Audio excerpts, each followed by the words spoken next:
Subtítulo: El paralítico de la piscina. 21. Después de eso, habiendo llegado la fiesta de los judíos, Jesús fue a Jerusalén. Había en Jerusalén una piscina de las ovejas, que se llamaba en hebreo Betesda, que tenía 5 galerías. En ellas se hallaban tendidos gran número de enfermos, ciegos, cojos y los que tenían los miembros resecos, todos a la espera de que el agua fuese agitada. Porque el ángel del Señor descendía de tiempo en tiempo a la piscina y agitaba el agua, y el primero que entraba en ella después de la agitación del agua, quedaba curado de cualquier enfermedad que tuviera. Había allí un hombre que se encontraba enfermo hacía 38 años. Jesús, habiéndolo visto y sabiéndolo enfermo desde largo tiempo, le preguntó: ¿Quieres quedar curado? El enfermo respondió: Señor, no tengo nadie que me meta en la piscina cuando el agua es agitada, y durante el tiempo que me toma llegar hasta allí, otro desciende antes que yo. Jesús le dijo: Levántate, toma tu camilla y anda. Y al instante el hombre quedó curado, y tomando su camilla se puso a andar. Ahora, aquel día era sábado. Dijeron entonces los judíos a aquel que había sido curado: Hoy es sábado y no te está permitido que te lleves tu camilla. Respondió el hombre: Aquel que me curó dijo: Toma tu camilla y anda. Le preguntaron ellos entonces: ¿Quién fue ese que te dijo: Toma tu camilla y anda? Pero el que había sido curado no sabía quién era ese, porque Jesús se había retirado de en medio de la multitud que estaba allí. Después, al encontrar a aquel hombre en el templo, Jesús le dijo: ¿Ves que fuiste curado? No vuelvas a pecar en el futuro, para que no te suceda algo peor. El hombre fue a ver a los judíos y les dijo que era Jesús quien lo había curado. Por eso los judíos perseguían a Jesús, porque hacía esas cosas en día de sábado. Entonces, Jesús les dijo: Mi Padre trabaja hasta ahora, y yo trabajo también. San Juan 5, 1-17. 22. Entre los romanos, se denominaba piscina, de la palabra latina piscis, pez, a los estanques o viveros donde se criaban peces.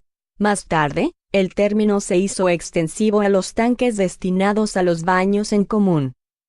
La piscina de Betesda, en Jerusalén, era una cisterna próxima al templo, alimentada por una fuente natural, cuyas aguas parecían haber tenido propiedades curativas. Se trataba, sin duda, de una fuente intermitente que, en ciertos momentos, brotaba con fuerza y agitaba el agua. Según la creencia vulgar, ese era el momento más favorable para las curaciones. En realidad, es probable que, cuando el agua brotaba de la fuente, sus propiedades fuesen más activas, o que la agitación producida por el agua, al brotar hiciese salir a la superficie el lodo saludable para algunas molestias. Esos efectos son muy naturales y perfectamente conocidos en la actualidad, pero en ese entonces, las ciencias estaban poco adelantadas y a la mayoría de los fenómenos inexplicables se le atribuía una causa sobrenatural. Los judíos, por consiguiente, creían que la agitación del agua se debía a la presencia de un ángel, y esa creencia les parecía aún más fundamentada por el hecho de que en esas ocasiones el agua era más saludable. Después de haber curado a aquel hombre, Jesús le dijo: No vuelvas a pecar en el futuro, a fin de que no te suceda una cosa peor. Mediante esas palabras, le dio a entender que su enfermedad era un castigo, y que si no se enmendaba podría llegar a ser nuevamente castigado, y con más rigor aún. Esa doctrina concuerda por completo con la que enseña el espiritismo. 23. Es probable que Jesús insistiera en realizar sus curaciones el día sábado, para tener la oportunidad de manifestar su desaprobación respecto del rigorismo de los fariseos en lo atinente a guardar ese día. Quería mostrarles que la verdadera piedad no consiste en la observancia de las prácticas exteriores y de las formalidades, sino que está en los sentimientos del corazón. Se justificaba declarando: Mi Padre trabaja hasta hoy, y yo trabajo también.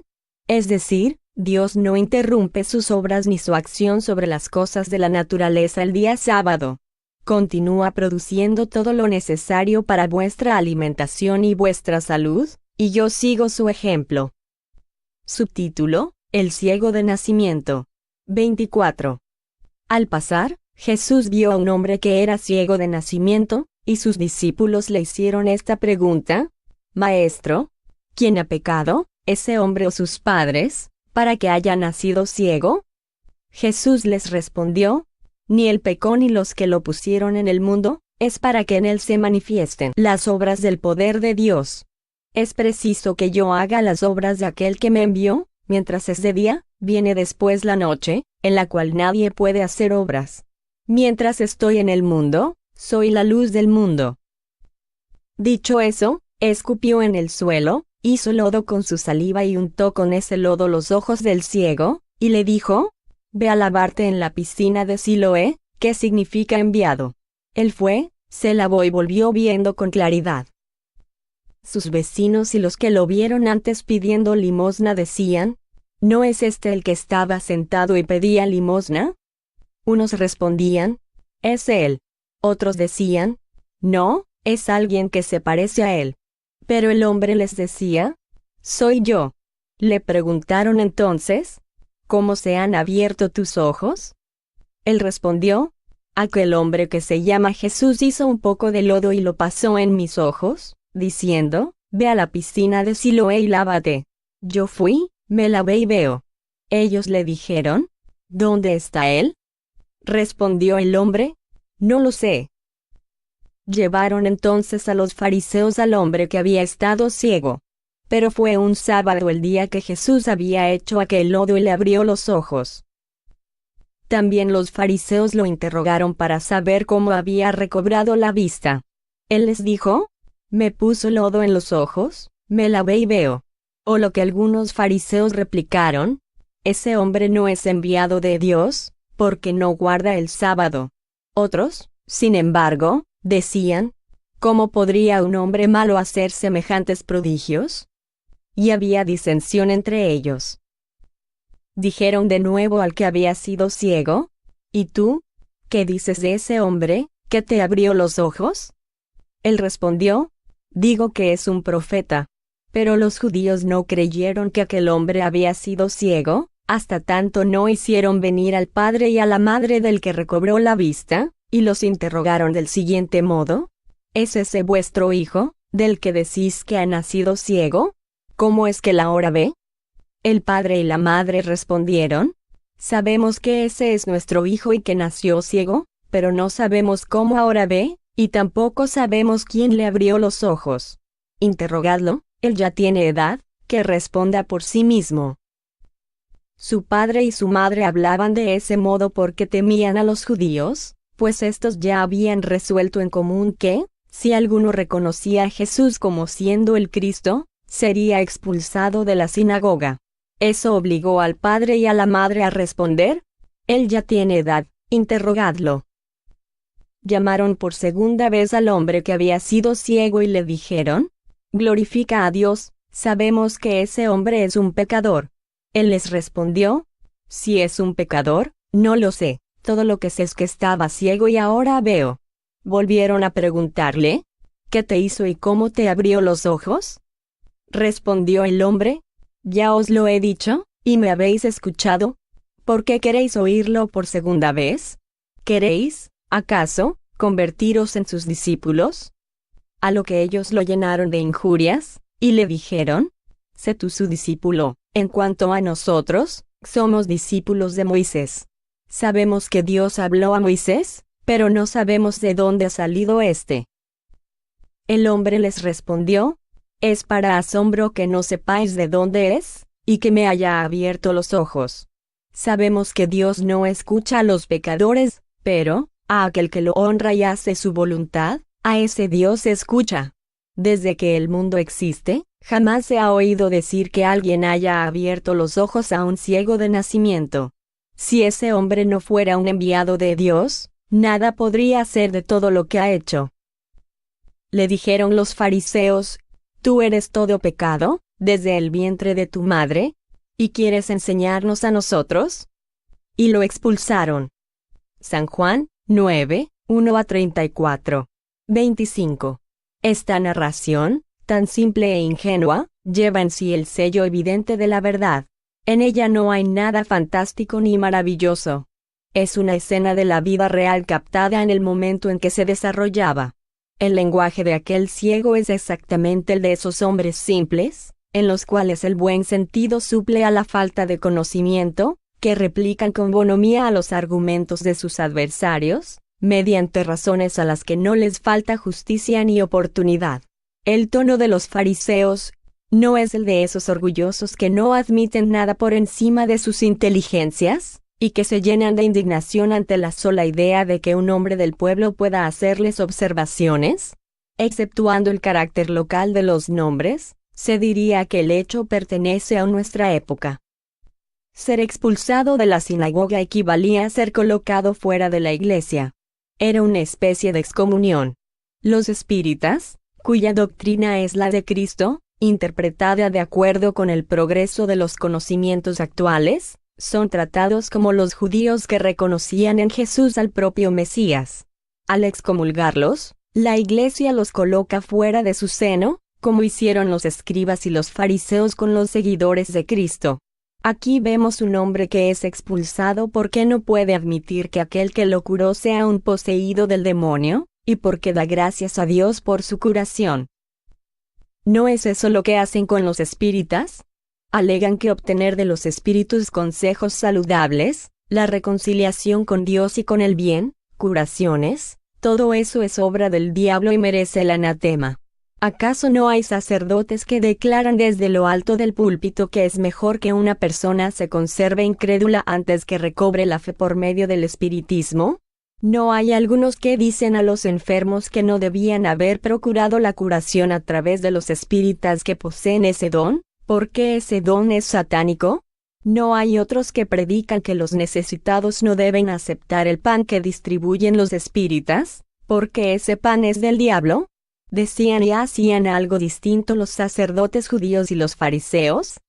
Por otra parte, se nos ha dicho que hoy todo debe suceder como en el tiempo de Cristo.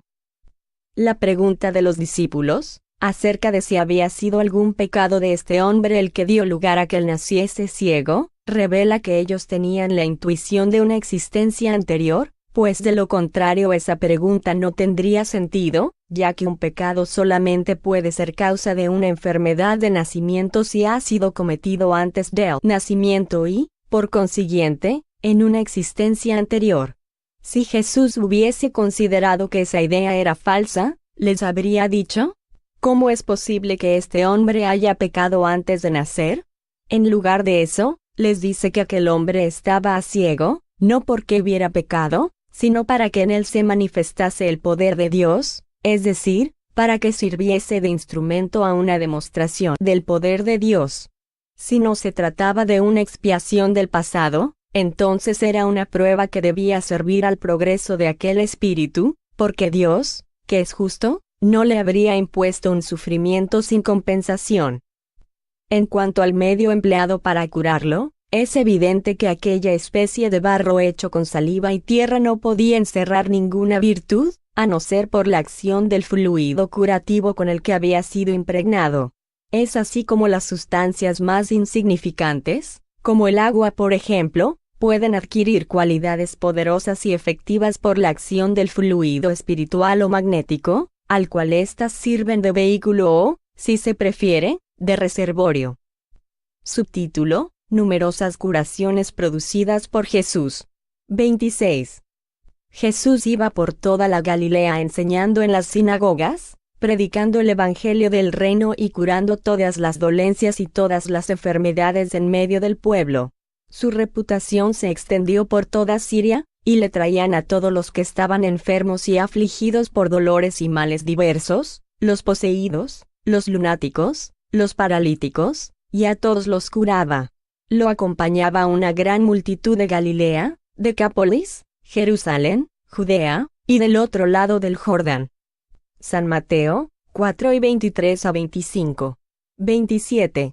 De todos los hechos que dan testimonio del poder de Jesús, no cabe duda de que los más numerosos son las curaciones. Él quería probar de esa forma que el verdadero poder es aquel que hace el bien, aquel cuyo objetivo era ser útil, y no la satisfacción de la curiosidad de los indiferentes por medio de cosas extraordinarias. Al aliviar los padecimientos, las personas quedaban ligadas a él por el corazón, y hacía prosélitos más numerosos y sinceros que si los maravillase con espectáculos para la vista. De ese modo se hacía amar, mientras que si se hubiese limitado a producir sorprendentes efectos materiales, como lo exigían los fariseos, la mayoría de las personas no habría visto en él más que a un hechicero o un hábil prestidigitador, al que los desocupados buscarían para distraerse. Así, cuando los discípulos de Juan el Bautista le preguntan si él era el Cristo, su respuesta no fue, «Yo soy», como cualquier impostor hubiera podido responder. No les habla de prodigios ni de cosas maravillosas, y les responde simplemente, «Id y decid a Juan, los ciegos ven, los enfermos son curados, los sordos oyen, el evangelio es anunciado a los pobres». Es como si hubiese dicho, «Reconocedme por mis obras, juzgad al árbol por sus frutos, porque es el verdadero carácter de su misión divina». 28. Del mismo modo, mediante el bien que hace, el espiritismo prueba su misión providencial. Cura los males físicos, pero cura sobre todo las dolencias morales, y son esos los mayores prodigios a través de los cuales se afianza. Sus más sinceros adeptos no son los que fueron tocados por la observación de fenómenos extraordinarios, sino los que recibieron consuelo para sus almas, los que se liberaron de la tortura de la duda, aquellos a quienes devolvió el ánimo en las aflicciones, que recuperaron fuerzas mediante la certeza del porvenir que vino a mostrarles, mediante el conocimiento de su ser espiritual y su destino. Ellos son los de fe inquebrantable, porque sienten y comprenden. Quienes solo ven en el espiritismo efectos materiales no pueden comprender su poder moral. Por eso los incrédulos, que apenas lo conocen a través de fenómenos cuya causa primera no admiten, consideran a los espíritas meros prestidigitadores y charlatanes. Por consiguiente, el espiritismo no triunfará sobre la incredulidad a través de prodigios, sino por la multiplicación de sus beneficios morales, puesto que si bien es cierto que los incrédulos no admiten los prodigios, también es cierto que conocen, como todas las personas, el sufrimiento y las aflicciones, y nadie rechaza el alivio y el consuelo. Subtítulo: Poseídos. 29. Llegaron luego a Cafarnaúm, y Jesús, entrando en día sábado en la sinagoga, los instruía. Y se admiraban de su doctrina, porque él los instruía como quien tiene autoridad, y no como los escribas. Ahora bien, se encontraba en la sinagoga un hombre poseído de un espíritu impuro, que exclamó: ¿Qué hay entre tú y nosotros, Jesús de Nazaret? ¿Has venido para perdernos? Sé quién eres el Santo de Dios. Pero Jesús lo conminó, diciendo: Cállate y sal de ese hombre. Entonces, el espíritu impuro, agitándolo con violentas convulsiones, dio un grito y salió de él. Quedaron todos tan sorprendidos que se preguntaban unos a otros: ¿Qué es esto? ¿Qué nueva doctrina es esta? Él da órdenes con autoridad, aun a los espíritus impuros, y éstos le obedecen. San Marcos, 1:21-27. 30. Habiendo ellos salido, le presentaron un hombre mudo, poseído por el demonio. Expulsado el demonio, el mudo habló. Y el pueblo, tomado de admiración, decía: Jamás se vio cosa semejante en Israel. Pero los fariseos decían: Es por el príncipe de los demonios que le expulsa los demonios. San Mateo, 9:32-34. 31. Cuando él llegó al lugar donde estaban los otros discípulos, vio una gran multitud de personas que los rodeaba, y muchos escribas que discutían con ellos. Todo el pueblo, al verlo, se llenó de asombro y temor, y corrieron a saludarlo. Entonces él dijo: ¿Acerca de qué discutís con ellos? Un hombre de entre el pueblo tomó la palabra y dijo: Maestro, te traje a mi hijo, que está poseído por un espíritu mudo. En cada lugar donde se apodera de él, lo echa por tierra, y el niño echa espuma, rechina los dientes y se vuelve todo rígido. Pedí a tus discípulos que lo expulsasen, pero no pudieron. Jesús les respondió: Oh, gente incrédula. ¿Hasta cuándo habré de estar con vosotros? ¿Hasta cuándo os soportaré? Traédmelo. Y se lo trajeron. Todavía no había él puesto los ojos en Jesús, que el espíritu comenzó a agitarlo con violencia, y él cayó al suelo y se puso a rodar soltando espuma. Jesús le preguntó al padre del niño: ¿Desde cuándo le sucede esto? Respondió el padre: Desde pequeño. Y el espíritu lo ha lanzado muchas veces, ya al agua, ya al fuego, para hacer que perezca, pero si pudieras hacer alguna cosa, ten compasión de nosotros y ayúdanos. Le respondió Jesús: Si pudieras creer, todo es posible para quien cree. Al instante exclamó el padre del niño, bañado en lágrimas: Señor, creo, ayúdame en mi incredulidad. Jesús, al ver que el pueblo acudía en multitud, increpó al espíritu impuro, diciéndole: Espíritu sordo y mudo, yo te lo mando, sal de ese niño y no entres más en él. Entonces el espíritu salió soltando un fuerte grito y sacudiendo al niño con violentas convulsiones, y quedó el niño como muerto, de modo que muchos decían que había muerto. Pero Jesús, tomándole de la mano, lo sostuvo y él se levantó. Cuando Jesús entró en la casa, sus discípulos le preguntaron en privado: ¿Por qué no pudimos nosotros expulsar ese demonio? Él respondió: Esta clase de demonios no pueden ser expulsados sino mediante plegaria y ayuno. San Marcos, 9:14-29. 32. Entonces le presentaron un poseso ciego y mudo, y él lo curó, de modo que el poseso comenzó a hablar y a ver. Todo el pueblo quedó lleno de admiración y decía: ¿No es ese el hijo de David? Pero los fariseos, al oírlo, decían: Este hombre no expulsa los demonios más que con el auxilio de Belcebú, príncipe de los demonios.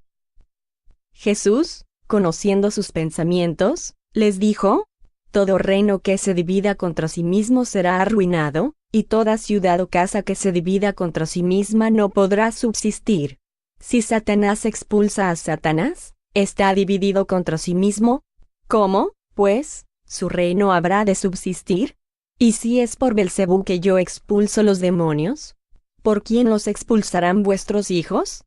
Por eso, ellos mismos serán vuestros jueces. Pero si expulso los demonios por el Espíritu de Dios, es porque el reino de Dios ha llegado hasta vosotros. San Mateo, 12:22-28. 33.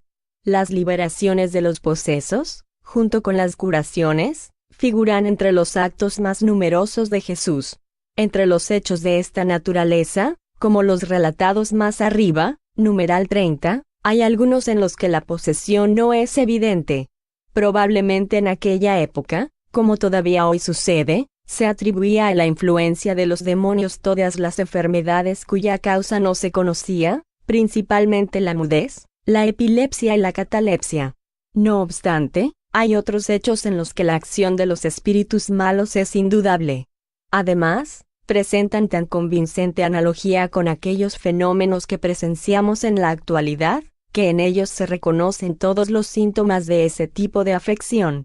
La prueba de la participación de una inteligencia oculta, en esos casos, surge de un hecho material. Se trata de las numerosas curaciones radicales que se obtuvieron en algunos centros espíritas solamente a través de la evocación y la moralización de los espíritus obsesores, sin magnetización ni medicamentos y, a menudo, en ausencia del paciente y a gran distancia de éste. La inmensa superioridad de Cristo le otorgaba tal autoridad sobre los espíritus imperfectos, entonces denominados demonios, que le bastaba a él ordenarles que se retirasen para que no pudieran resistirse a esa orden formal. Véase el capítulo 14, numeral 46. 34. El hecho de que algunos espíritus malos hayan sido mandados a meterse en los cuerpos de cerdos, 87, es contrario a todas las probabilidades. Por otra parte, Sería difícil de explicar la existencia de tantos cerdos en un país donde ese animal inspiraba horror, además de que no ofrecía ninguna utilidad para la alimentación. Un espíritu no deja de ser humano por el hecho de que sea malo, aunque sea tan imperfecto que después de desencarnar continúe haciendo el mal como lo hacía antes. Además, es contrario a todas las leyes de la naturaleza que un espíritu humano pueda animar el cuerpo de un animal.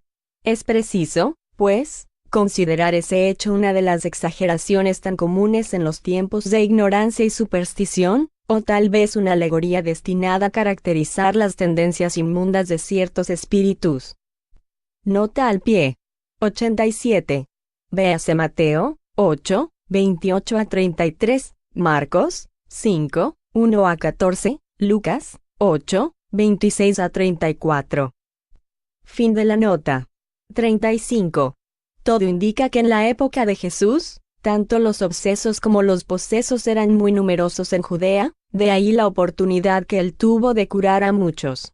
No cabe duda de que los espíritus malos habían invadido aquel país y causado una epidemia de posesiones. Véase el capítulo 14, numeral 49.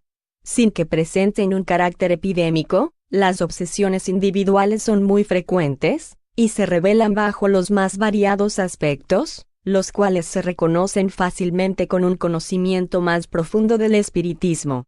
Pueden, a menudo, producir consecuencias nocivas para la salud, tanto si agravan afecciones orgánicas como si las ocasionan. Un día, sin ninguna duda, llegarán a ser incluidas entre las causas patológicas que, por su naturaleza especial, requieren medios curativos también especiales. Al revelar la causa del mal, el espiritismo abre un nuevo camino al arte de curar, y proporciona a la ciencia los medios para alcanzar el éxito donde hasta el presente, casi siempre, ve malogrados sus esfuerzos, debido a que no ataca la causa principal del problema. Véase el libro de los mediums, segunda parte, capítulo 23. 36. Los fariseos acusaban a Jesús de expulsar a los demonios con el auxilio de los mismos demonios. Según ellos, el bien que Jesús hacía era obra de Satanás, sin reflexionar que si Satanás se expulsase a sí mismo, cometería una insensatez. Es de destacar que los fariseos de ese tiempo ya pretendían que toda facultad trascendente, y que por ese motivo era considerada sobrenatural, fuera obra del demonio, puesto que, según la opinión de ellos, el propio Jesús recibía su poder de Satanás. Es ese otro punto más de semejanza de aquella época con la actual, y esa doctrina es aún hoy la que la Iglesia intenta que prevalezca contra las manifestaciones espíritas. 88. Nota de Allan Kardec. No todos los teólogos profesan opiniones tan absolutas sobre la doctrina demoníaca. Aquí está una cuyo valor el clero no puede discutir, emitida por un eclesiástico, Monseñor Freysinous, obispo de Hermópolis, en el siguiente pasaje de sus conferencias sobre la religión, volumen 2, pregunta 341, París, 1825. Si Jesús hubiese producido sus milagros a través del poder del demonio, éste habría trabajado por la destrucción de su imperio y, por lo tanto, habría empleado contra sí mismo su poder. Por cierto, un demonio que procurase destruir el reinado del vicio para implantar el de la virtud, sería un demonio muy extraño. Por eso Jesús, para replicar a la absurda acusación de los judíos, les decía: si hago prodigios en nombre del demonio, el demonio está dividido consigo mismo, y por lo tanto trabaja para su propia destrucción. Esta respuesta no admite réplica. Este es precisamente el argumento que los espíritas oponen a los que atribuyen al demonio los buenos consejos que los espíritus les dan. El demonio obraría entonces como un ladrón profesional que restituyera todo lo que hubiera robado y exhortase a otros ladrones a que se conviertan en personas honestas. Fin de la nota. Subtítulo: Resurrecciones. La hija de Jairo. 37. Jesús pasó de nuevo en la barca a la otra orilla, y en cuanto desembarcó una gran multitud se reunió alrededor suyo. Entonces, un jefe de la sinagoga, llamado Jairo, vino a su encuentro y, al aproximarse a él, se postró a sus pies, y le suplicaba con insistencia, diciendo: «Tengo una hija que está en el momento extremo, ven a imponerle las manos para curarla y salvarle la vida». Jesús fue con él, acompañado de una gran multitud que lo oprimía. Mientras Jairo aún estaba hablando, llegaron unos de la casa del jefe de la sinagoga, y le dijeron: «Tu hija ha muerto. ¿Por qué habrás de ocasionarle al maestro la molestia de seguir adelante?». Jesús, no obstante, en cuanto oyó eso, le dijo al jefe de la sinagoga: «No temas, solamente ten fe». Y a ninguno le permitió que lo acompañase, salvo a Pedro, Santiago y Juan, hermano de Santiago. Al llegar a la casa del jefe de la sinagoga, vio él un alboroto de personas que lloraban y proferían grandes alaridos. Entrando, les dijo él: «¿Por qué hacéis tanto alboroto, y por qué lloráis? Esta niña no ha muerto, solo está dormida». Y se burlaban de él. Habiendo hecho que toda la gente saliera, llamó al padre y a la madre de la niña y a los que habían ido con él, y entró en el lugar donde la niña estaba acostada. La tomó de la mano y dijo: «Talita cum», que significa: «Hija mía, levántate, te lo ordeno». En ese mismo instante la niña se levantó y comenzó a andar, pues tenía 12 años, y quedaron todos maravillados y sorprendidos. San Marcos 5:21-24, 35-42. Subtítulo: El hijo de la viuda de Naín. 38. Al día siguiente Jesús se dirigió a una ciudad llamada Naín, lo acompañaban sus discípulos y una gran multitud. Cuando estaba cerca de la puerta de la ciudad, sucedió que llevaban a sepultar a un muerto, hijo único de su madre, y esa mujer era viuda, estaba con ella una gran cantidad de personas de la ciudad. Cuando la vio, el Señor se compadeció de ella y le dijo: «No llores». Después, aproximándose, tocó el féretro. Los que lo llevaban se detuvieron, y entonces dijo él: «Joven, levántate, te lo ordeno». Al instante el joven se sentó y comenzó a hablar. Y Jesús se lo devolvió a su madre.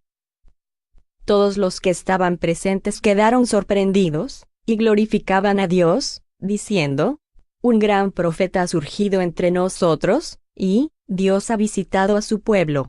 El rumor de ese milagro que él había hecho se propagó por toda la Judea y por todas las regiones circunvecinas.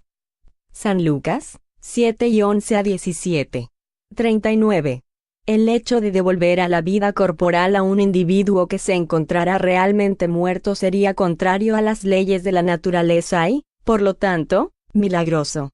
Ahora bien, no es necesario que se recurra a ese orden de hechos para explicar las resurrecciones realizadas por Cristo. Si las apariencias engañan a veces a los profesionales de la actualidad, los accidentes de esta clase debían de ser mucho más frecuentes en un país donde no se tomaba ninguna precaución en ese sentido, y donde el entierro era inmediato. 89. Así pues, es muy probable que en los dos casos mencionados más arriba, se tratara apenas de un síncope o una letargia. El propio Jesús afirma positivamente, con relación a la hija de Jairo: «Esta niña no ha muerto, solo está dormida». Nota de Allan Kardec. 89. Una prueba de esa costumbre se encuentra en los Hechos de los Apóstoles, 5 y siguientes. Ananías, al oír esas palabras, cayó y entregó el espíritu, y todos los que oyeron hablar de eso fueron tomados de gran temor. Seguidamente, algunos niños vinieron a buscar su cuerpo y, luego de llevarlo, lo enterraron. Pasadas unas 3 horas, su mujer, Safira, que nada sabía de lo que había sucedido, entró. Y Pedro le dijo, etcétera. En el mismo instante, ella cayó a sus pies y entregó el espíritu. Aquellos niños, al regresar la encontraron muerta, y llevándola, la enterraron junto al marido. Fin de la nota. Si se considera el poder fluídico que Jesús poseía, nada hay de sorprendente en el hecho de que ese fluido vivificante, dirigido por una voluntad poderosa, haya reanimado los sentidos entorpecidos, que incluso haya hecho volver el espíritu al cuerpo cuando estaba listo para abandonarlo, mientras que el lazo periespiritual todavía no se había cortado definitivamente. Para los hombres de aquella época, que consideraban muerto al individuo tan pronto como dejaba de respirar, se trataba de una resurrección, de modo que lo manifestaban de muy buena fe. No obstante, lo que había en realidad era una curación y no una resurrección en la acepción legítima del término.